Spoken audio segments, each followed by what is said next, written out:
Welcome to லக்ஷராஸ் kitchen. இன்னைக்கு நாம ஒரு சூப்பரான டேஸ்ட்ல பச்சை பட்டாணியை யூஸ் பண்ணி மசாலா சுண்டல் எப்படி செய்யறதுன்னு பார்க்கலாம்.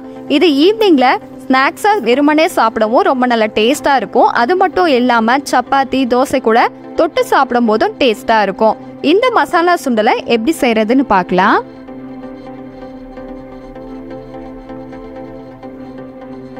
இது செய்யறதுக்காக ஒரு மிக்ஸி ஜார்ல அரை டீஸ்பூன் சோம்பு, ஒரு சின்ன துண்டு இஞ்சியை கட் பண்ணி சேர்த்துக்கலாம்.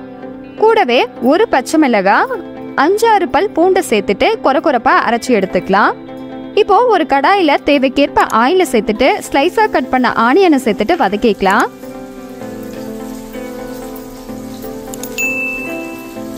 ஆனியன் நல்லா இந்த அளவு வதங்கி வந்த உடனே ஒரு கொத்த அளவுக்கு கருவேப்பிலை இலைகள், நம்ம கொரகொரப்பா அரைச்சி வச்சிருந்த மசாலாவை சேர்த்துட்டு வதக்கிக்கலாம்.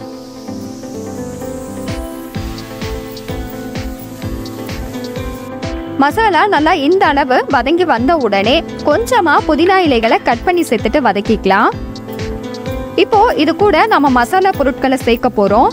1/4 டீஸ்பூன் மஞ்சத்தூள், 2 ஸ்பூன் தனி மிளகாய் தூள்,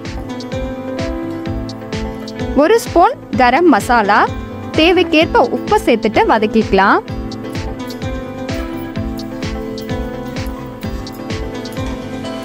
மசாலா நல்லா இந்த அளவு வதங்கி வந்த உடனே 1 கப் அளவுக்கு தண்ணியை சேர்த்துட்டு மிக்ஸ் பண்ணி விட்டுட்டு கொதிக்க வச்சுக்கலாம்.